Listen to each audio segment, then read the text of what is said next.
Good morning. It's Thursday. You know what that means?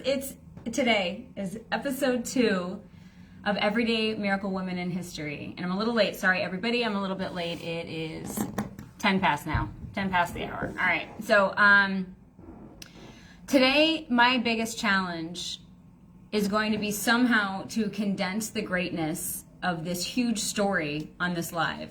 Courtney, hey, I'm sorry I'm late, love.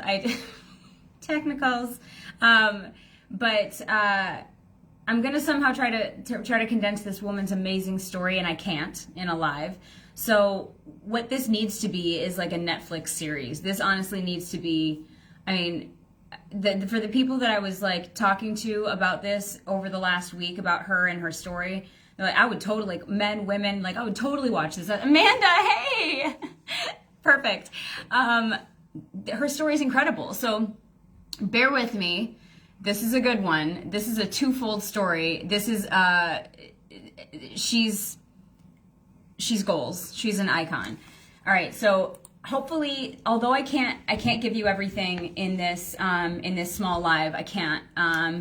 But I've done lots of research on her, and there's just so much. But what I hope that is, it's going to either inspire you to do whatever you want to do anyway, and to hope and know that there's going to be success on the other side of that if you have enough passion and drive, and like a yearning. You know how you have sometimes your inner self is just kind of like, I have to do this. I don't even know why, but like I'm compelled to do it. If you do that, hey Sharon, there she is. Sharon, I'm ready for you and your shenanigans. Hey Troy. But if you do that, if you honor that pull to do something, it almost always turns out successfully. So hopefully it either inspires you in a great way to do the thing that you're hanging on to that you haven't pulled the trigger on yet, or it will entice you to go deeper into this woman's story. So today I'm going to introduce you to somebody who was known around the globe as the most beautiful woman in the world. That was her title. She never called herself that. That was her title. So she's praised across Hollywood for her beautiful visage and her European sensibility. She was an immigrant, and she was a starlet during the golden era of MGM in Hollywood. This woman was a bombshell, okay? A bombshell. Like, think Ingrid Bergman, think Sophia Loren, think Marilyn Monroe. Okay, this is who this is. And the thing that she did wasn't just Hollywood. She didn't just tackle and own Hollywood, but she also invented technology. Invented from scratch. Technology that protects countries around the world today and makes this very Facebook Live possible. That's who we're talking about today. All right, ready? Are you guys ready? Hey, Nazia. Hey, Debbie. Alejandra, oh, it's so good to see you. So good to see you. Hey, Irene. Okay, ready, guys? The year is 1914. The location is Vienna, Austria. All right, a tiny little baby girl is born, a little sweet little bundle of joy, and her name is Hedwig, like Harry Potter.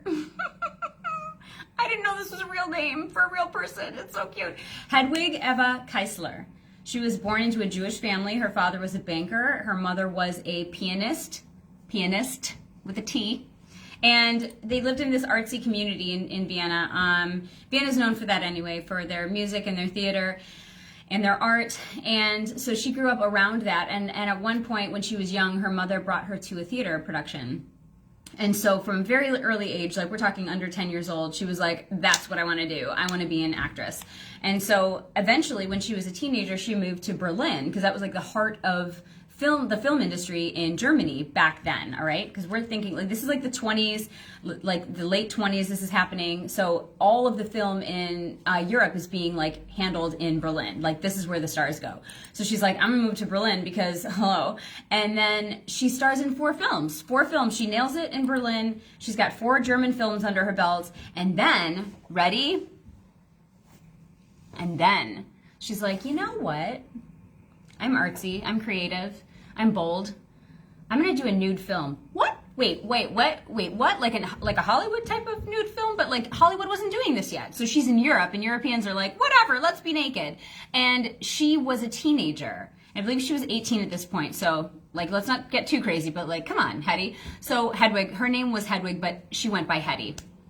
So Hedy's in this film. It's called Ecstasy, and it was super controversial, and it was like very shocking to the world. Not so much in Europe, but like definitely everywhere else in the world. Definitely in America. Americans are like, like they were banning it places, right? So, it was banned in America for sure, but she did this like nude, semi-nude scene where she's like hiding in the water and she's like creeping around in the bushes and stuff. So it wasn't like anything that we're thinking today, but this was like, scandal. So she did it, skyrocketed her name in international film circles, right? So her name was known now. So she's going to parties and she's meeting people and she's like, I'm Hedy. And everyone's like, oh my God, it's Hedy.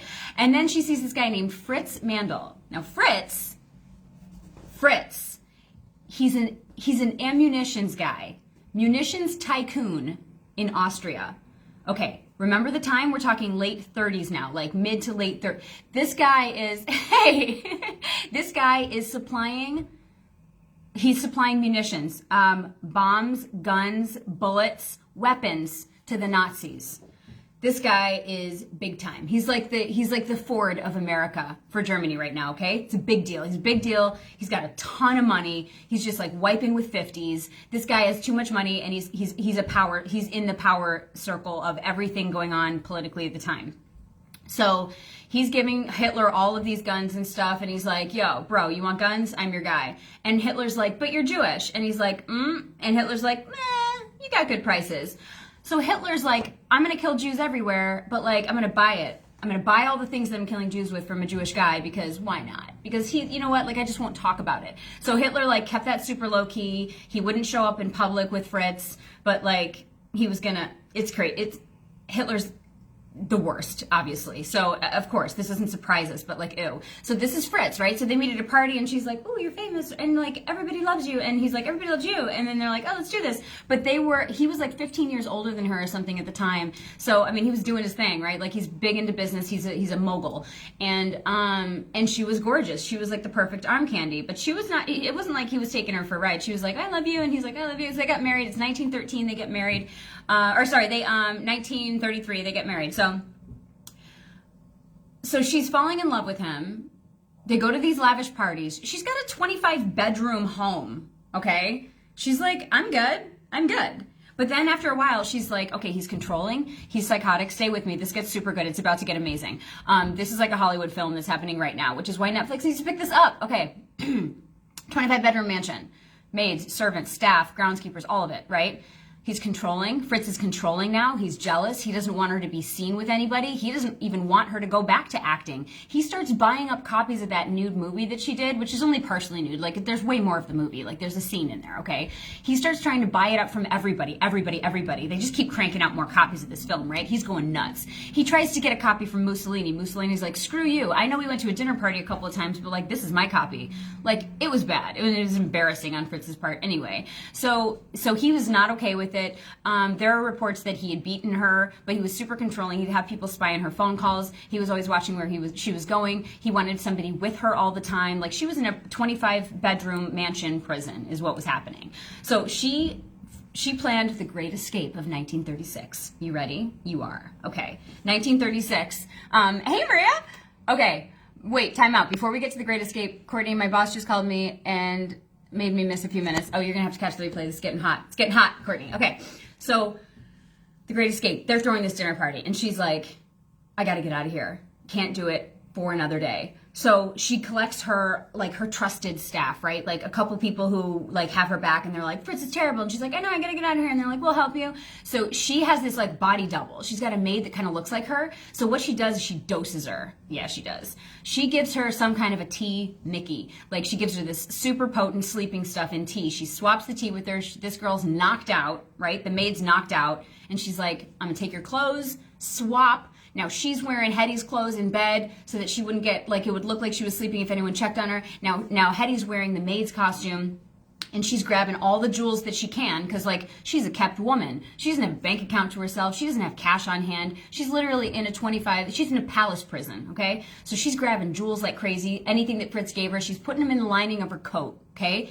The staff helps her sneak out. She sneaks out, rides her bike, gets the F out of Dodge, and all she's got is, like, a coat and jewels. Now, these aren't costume jewelry pieces. These are jewels, all right? So she's she's packing. And like, if anybody ever tried to stop this queen on a bicycle in the middle of the night, like, first of all, that's a terrible idea, but like she had to go.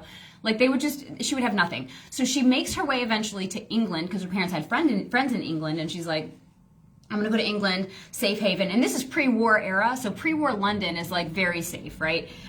This is where a lot of people are seeking refuge and trying to flee Europe for all the different things that are starting to pop politically. Things are starting to get tough for a lot of Jewish people and a lot of other people.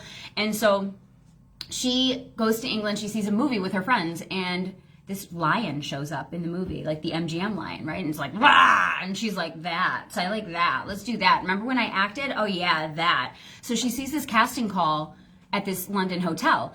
And this little guy, she calls him a little guy. He was a little guy.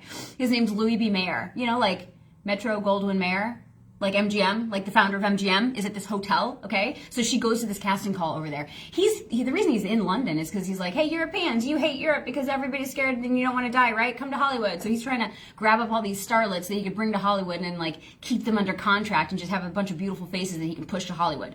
So Hedy's like, I'll be one of your beautiful faces. I'm trying to escape. Yes. So she goes in there and she performs or whatever. She does the casting call. And then he's like, I'll give you, sweetheart, $125 a week. And she's like, not good enough. Bye. And he's like, I'm sorry, what? Because nobody says no to MGM. And she's like, mm-mm.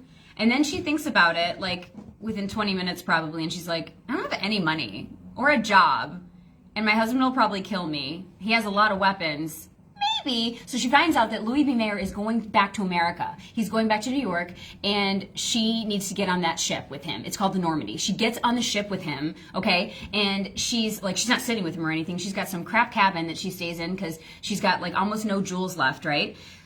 She's got nothing else to sell. So she gets this ticket, she gets this crap cabin, but she finds out that he's going to be dining this night, dining at the beautiful restaurant on the ship, and she's like, I got one shot.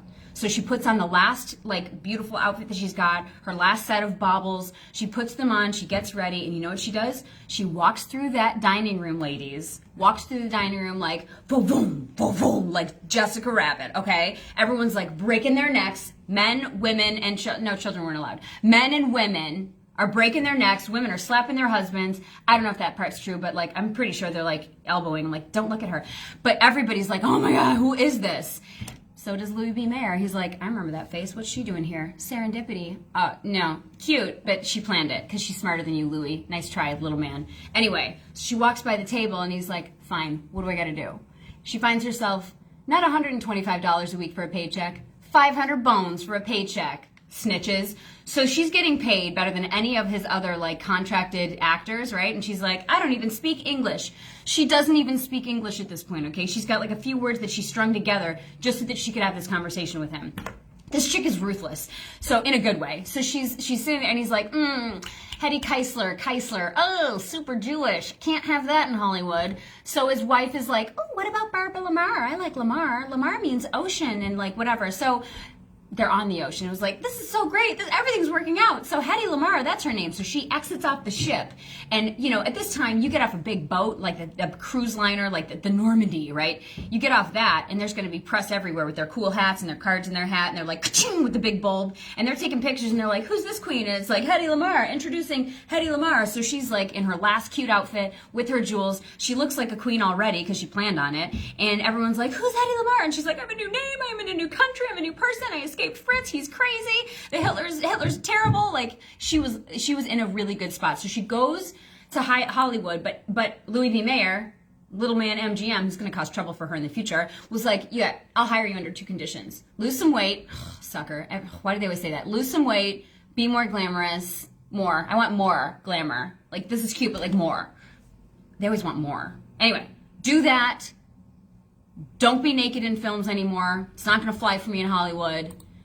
And also, we're changing her name to Lamarr, right? So she's got these conditions. So she's in Hollywood, right?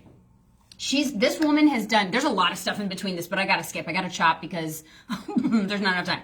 So over 30 films she did in Hollywood, okay? She's acted with, who'd she act with? William Powell, Spencer Tracy. Okay, she had Bob Hope, Paul Lucas, Clark Gable, like Gone with the Wind, Clark Gable. She's like packing like lead actors left, right, and center. She's doing great. And you know what she said after 30 plus films in Hollywood? She's like, I wasn't that successful. My career suffered. Please explain. Do go on while I have a drink of this imaginary alcohol. Hedy, please explain what you mean by that. Why did your career suffer? And she's like, my problem, here's Hedy's quote. Crack my back for this one. Here's Hedy's quote. My problem is that I'm a hell of a nice dame. Remember how they said things like dame back then? This is old school. The most horrible whores are famous. Sorry, the language. This is her words. These are her words. The most horrible whores are famous. I did what I did for love. The others did it for money. So basically she went on to say, if I would have slept with the directors and the producers and the casting directors, I would have gotten better roles, like Ingrid Bergman. But she never said that she never dropped names about her friends sleeping with anybody. She never did that. But like, that's what she was saying, that I would have gotten the best of the best roles because I was literally known throughout Hollywood and everywhere else in the entire planet as the most beautiful woman in the world. Yeah, Amanda. Yeah. The most beautiful woman in the world. So why aren't you getting casted better, right? She wasn't sleeping with enough people. She had standards. Boo. Anyway, so let's get to her brain. You ready? So if that isn't cool enough, she's not like, I'm going to create my own destiny. I'm an immigrant. I'm now an icon. Like, oh, you thought that was an accident? Oh, it just happened into Hollywood. No, I orchestrated the whole thing from scratch while I escaped somebody who could definitely kill me. Okay? He's like buddies with Hitler. Get out of here. Keep in mind, she's a Jew. Okay? She's a Jewish woman. She's fleeing Austria, Vienna, Austria, which is completely like ravaged by the Nazis. Like her friends and family were dying in droves. Okay, she hates the Nazis. She's a Jewish person living in America, escaped, but like her country is falling apart. Okay, so she was one of the many. Now she's in Hollywood, right? Like we're back to Hollywood. This is pre-wartime, wartime era in Hollywood, okay? Like total glitz and glam. She's dating Howard Hughes. You know that guy, like the big, huge, like plane inventor, and like he's like a business tycoon. He was worth like billions then. He was like this huge investor, inventor, businessman. Everybody knew him. He was a playboy. He dated 1 billion women. She dated him too for a while. Claimed that he was the worst lover she ever had. That had to have been a bit of a hit to his ego, but she liked him for his brain because he was an inventor. So they jived. So Hedy liked to invent. She liked to invent things. Apparently her kids now say she was always in the attic. She's inventing stuff. She's like solving problems all the time. She's in offset, like in her trailer offset. She's got this like inventing station. Like she's just got this stuff that she tinkers with and she solves problems all the time. And so Howard Hughes, she's dating him and he's like, I'll give you anything you need. You want my scientists, you want whatever, like ask them what you want. They'll do anything you want for you. Like you're basically tell them what to do and they'll do it for you. Like, I love you. And she's like, I love you too. Give me your stuff. So then, so she starts so he got her this like inventing kit for her trailer off studio in the Hollywood lot. And she's inventing stuff and she's like, I'm gonna invent like these poor servicemen across seas and like the factory workers and everything. They're working their butts off. Like I feel bad for them. They don't have any Coca-Cola. That's the worst. So I'm gonna invent like a little cube, like a sugar cube that gets dropped into water and then it'll just be cola. Boom. Suck it. But that, like, and Howard Hughes, chemist, like, he gave her chemists, and they were like, yeah, we can help you with that. And she's like, great, let's do it. And so they did it, but then she was like, ooh, I made a mistake. She found out later she made a mistake. The potency, like, density of water and the composition of water in different cities is different all over the world. So, like, sometimes that stuff would dissolve in the middle, the bottom, the top of the glass. So, like, this is the stuff she was doing, okay? She was doing these things to help the war effort because she was really patriotic. She's like, you guys saved my life. You gave me a career. I have a shot now. Like, I've got kids. Like, things are great. And Hitler's killing my people. I want him dead. And I'm going to do whatever I can to support you. I'm just an actress, but, like, I can do better. Okay? I'm an inventor. I'm brilliant. She was brilliant. Okay?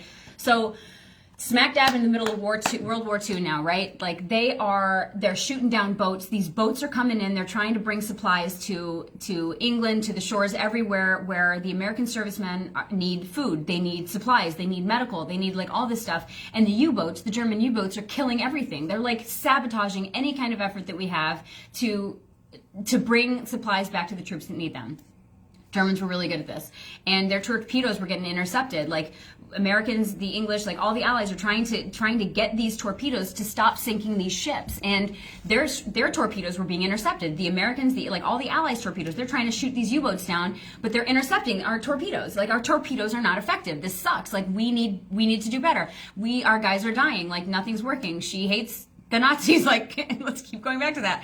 So she meets this guy named George Antheil at a party, ex-German, right? Like, he's now living in America. He's also an immigrant. She's like, buddy. And he's like, yeah, he's an American composer now. He's doing this crazy stuff with composition. This is relevant, I promise. He's doing musical, like, automated musical, like, piano sequences and compositions where he's got, like, 16 pianos playing at the same time, and they're all mechanical, but they're all on sequence. They're all doing this incredible, like, music score. He's got the sheets of music. You know those sheets of music and those like wind-up boxes that have the perforations that like beep, boop, boop, and they like click the different, whatever, tones, notes on the music box to make that sequence happen? That's what he was doing with pianos all over the place. So he's on that mechanical track, right? And she's on the track of like, well, I'm a genius inventor and like I've got brilliant ideas. We need to intercept these torpedoes and we need to make sure that like our torpedoes get all the way through to the U-boats and kill the Germans. Let's kill the Germans. So, and Mara, if you're watching like old school Germans, you know what I'm saying? Like I love my Germans. But anyway, so she's come up with this idea where, listen to this, guys. You know how I said that her invention is protecting countries and making this live possible? That's what she did. She invented a frequency hopping sequence. Frequency hopping. So this is AKA secret communications, AKA a system that would manipulate radio frequency at different intervals so that when somebody tries to jam, like when Germans try to jam the signal of the torpedo to get to the right spot, to get to the target, it couldn't, because it was like, oh, I almost had it, but the frequency keeps boop, boop, boop, boop, boop, hopping all the way along. The ship's got the frequency, the torpedo's got the frequency, and it's basically like dot matrix, right? Like nothing can jam it. It keeps passing through. The second they think they can jam it, it hops to a new frequency. This is brilliant. And George, her buddy George, like, she's like, hey, can you make it happen? He's like, you think up the idea, show me how this works. And he's writing down, she's telling him how it works, he's writing it all down. They make a patent. They have this patent. They bring it, 1942, they get a patent for this thing. They bring it to the Navy. First of all, they bring it to the Inventors Council in America. And the Inventors Council is full of like all these engineers and inventors. And they were like, this is a bomb idea, pun intended. This is great. I love it. I don't think they used that word back then, but this is amazing. We love it. Let's get you a physicist. We're going to get you a physicist. We're going to make sure that this thing works the way it's supposed to. Let's execute. The war effort needs you. Let's go. So this is all the credible people and the people that know what they're talking about are like, we need it. The American military needs this. Nobody's doing this. This is such secret communication. This is next level. The Germans don't have it. The Russians don't have it. The Chinese or the Japanese don't have it. Like, let's go. So they bring it to the Navy and explain it after they get this patent. It's amazing. And the Navy's like, what are you going to have, like a piano track in this torpedo? Get out of here. And then I think that's probably how he said it. And then George is like, what? But it works. And like all the inventors, and they're like, and they're like, top secret, smash, with like one of those like red stamps, and like threw it in a safe. That's where I think it goes, in a safe. Anything top secret in the military, I'm like, they've got a little safe and they shove it in there. And so this little patent is in a safe and they don't do anything with it. And everyone's like, you idiots. You idiots. We could be saving lives, you idiots. Hitler's still alive, you idiots. So anyway, they didn't use it. And then not until like 1962, not until the Cuban Missile Crisis, okay? And JFK is like, hey, anybody know anything that we could do about this whole like missile problem? And then the Navy was like, hey, Hedy. And she's like, what? And they're like, do you think that you could, she's like, what? Help you with your patent that I made that you were like, I don't like it, it's too childish, you're a Hollywood star, you don't have brains. And she's like, oh, that one? And they're like, yeah, that one. And she's like, I'm not doing it for you. I'm doing it for Lady Liberty. Gang, gang. So, but that's not really how it happened. What really happened was she didn't know that the Navy ended up using it. Here's another problem. She didn't know that the Navy ended up using it. She donated that patent to the Investors Council because she wanted to help the war effort that much. Like this world-saving, I mean, like, this is like $1 billion idea. Not million, like $1 billion idea, and she gave it away because she loved America that much, okay? And she hated Hitler. So they tuck it away, and even though the standard was at that time, and maybe it still is, but the standard was at that time, if you donate a patent to the government and they end up using it, then you'll get paid. And it's just like understood that, of course, the government's going to pay you, and then you can show up, and you've got like 6 years after they start using it to file to make sure that they pay you. Hedy didn't know that. She didn't know that, and they didn't tell her. They didn't tell her they were using it. She found out later that they used the technology. So they ended up using it, and they needed it, and it like, that's why the Cuban Missile Crisis ended up ending. And that's why we have Wi-Fi. That's why her communication was the rule for Wi-Fi, for like, oh, next time you connect your phone to your car or to your like wireless headset or to this live, it's like, shout out to Hedy, like high five the ghost of Hedy. Like she did all of this. She did like, it's called, she called it, she called it frequency hopping. They call it now spread spectrum technology. So wireless computer links, cordless phones, military radios, all of this stuff, all of this private secret communications that nobody can jam. She invented encryption over radio waves. This is what she did. Some beautiful Hollywood starlet that was like super glam and everyone's like, she's the most beautiful woman in the world. Nobody ever saw her for her brains. Everybody just wanted her to be beautiful. Shut up and stop inventing life-saving technology. We just like your face. Literally, that's what people were saying to her. Like the Navy basically said it to her. I don't know if that's literal. I can't say that, but I don't think that they would be like everybody just likes you. But you know what I'm saying? She really, and she said that she would testify that she felt boxed in by people's perception of her, and they've got her and they're like idolizing her in this image of her, and they have no idea who she is. They have no clue who she is and how smart she is, and the fact that she like was upstairs in her attic and she like ran downstairs to her son and she's like, Anthony, look what I made. I made wireless technology. It's encrypted, whatever. And Anthony's like, cool, mom, you gonna get a patent? And like picks his nose and runs away. Like this was her hobby. She was inventing stuff all the time, and they're like, yeah, but like your face. Wear that beautiful wig and that red lipstick and knock 'em dead, sis. Like, that's all she was. So she had a really hard time with that. She ended up getting married and divorced 6 times. Like, it's like she could never trust that anybody loved her for her. And it turns out they didn't always love her for her. And they did like the arm candy, though. So, you know, Hedy had a really wonderful, like, father and mother. But, her dad died when she was a teenager. And she says that that was basically the only man that really, truly loved her. So, break my heart. Like, she went through a lot. She literally escaped a toxic, traumatic relationship with a guy who was buddy-buddy with Hitler, even though he was a Jew too. And she got her start in Hollywood, which is like so impossible to break through into anyway. She became a star. She invented life-saving technology that like makes everything possible today. That if you took this technology away, we'd all be screwed. All of our businesses would be screwed. And this woman was the first woman to ever receive a Bowlby Award. It's a Bowlby Award. That sounds dumb. I know. It sounds really dumb. Bowlby Award. It's hard to say, and it just sounds dumb. Anyway, it's the inventors. It's like the Oscar in the inventor world. She is the first woman to win an Oscars of the inventors world. First one. They're like, you know what, Hedy? The Navy might not have given you credit, but we're going to give you credit. And that was a bomb idea. Pun intended again. We're going to say it too. And you get a Bowlby. And she's like, I like this Bowlby. It's a weird name. We should talk about changing it. I might be able to invent a new name for you. And they're like, no, we're good. And she's like, are you sure? Because it's stupid. So she ended up dying in her home in the year 2000 at 86 years old. She had a really long life. She had 3 children. One was adopted, that they were estranged, but like she had 2 kids that now love her, talk about her as a great woman. They feel compassion for all she went through, all the drugs that Hollywood made her take to keep her up and keep her moving, and like do all these films all the time. And like Hollywood, like MGM would drug people like that, give them uppers, give them downers to keep them going, keep them on set. And that made her a little bit funky for a while with her kids. But they, they totally get their mom and they understand her, they appreciate her and love her. So these kids are well-rounded and like singing her praises. And who would have thought that the most beautiful woman in the world created frequency hopping, aka encrypted radio waves? What? Yes, who just put that sticker? Amanda. She's the best. She's the best. Carrie Trunzo. Oh my gosh. Carrie, this woman, you'll be high-fiving Hedy Lamarr's ghost all day long with this story. So if anybody knows anybody at Netflix, get them to get on the Hedy Lamarr story.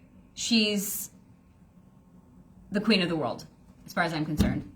So the point is that in this women's series that I'm doing for Women's History Month this month, I'm honoring women that most people don't know about, women who have done such incredible things to bring them back to life and give them a voice so that we can look at them and say, if they could do it then with what they had, then we can definitely do it now with what we have.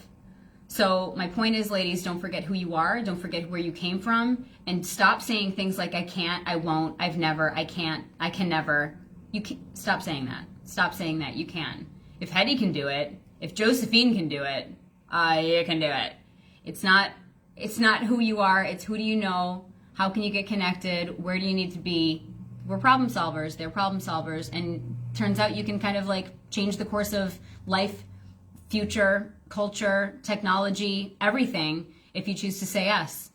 So Amanda, you're welcome. Irene, you're so good at honoring people.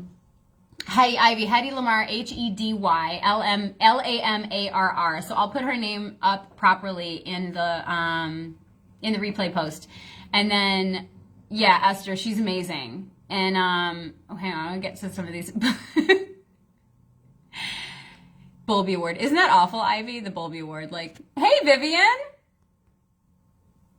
Yeah, Amanda, it's tough being beautiful. Like, she was a genius, but nobody cared except for the people, like the writings that you'd hear or the writings that you'd see in the research and these like small documentaries and stuff like that. They were singing her praises. They're like, she had this childlike energy and love for people and compassion, but she had these genius ideas that would come up, like everything. So I mentioned two of the things. Howard Hughes, sorry, one more thing. Oh my gosh, Howard Hughes, the plane guy, the guy who had this entire huge like aviation company and would invent things and was investing in things, the $1 billion guy. She's like, Howie. Those plane wings where they're squared off at the edge, they're not going fast enough. And he's like, what do you want? What? Kiss me. And she's like, no, I'm not going to kiss you. I'm going to invent better wings. Like, this needs to be more aerodynamic. This needs to go faster. So she studied these books of fish and these books of birds. And she's like, you need to make these tweaks to your airplane, make it go faster, because he wanted to break records with speed with his aircraft. And he wanted to sell it to the military and all of that. So he did what she said. And he's like, kisses, you're a genius, you can have anything you want. And she's like, you're the worst lover I ever had, but I love you. Like, I love who you are, but like, we're not gonna keep doing this thing. You're kind of bad at it. And he's like, fair enough. I'm kind of in my head a lot. And she's like, yeah, you really are, but like, you're a good guy. So, I mean, she did a lot of those things. She invented all the time. So this is, even if you're not an inventor, we have good ideas, and stop disclaiming, just like saying that your ideas aren't good enough before they even come out of your mouth. Okay. Like, let's take the governor off and let's just think. And let's let it happen. Let's let these ideas come. Let's have conversations together. Let's bounce ideas off each other. Let's connect with each other. Like, that's what we should be doing all the time, because there are some bad ideas. People are like, there are no bad ideas. Yeah, there are. Sometimes there are bad ideas and bad questions. Like, sometimes there are. But like, we should have those conversations more often and see what can happen. What would happen if we all decided to say yes to our ideas and just try? Could you imagine? Imagine if Hedy didn't try. Imagine. Right? Okay, ladies, I got a meeting to go to. Whew! Feeling inspired. Love me some Hedy. Wait till next week. We're going to have another one next week. We're going to do it again because it's still March. It's still Women's History Month, and I'm still here for it. So I love you guys so much. Happy Thursday. We're about to weekend. Love you.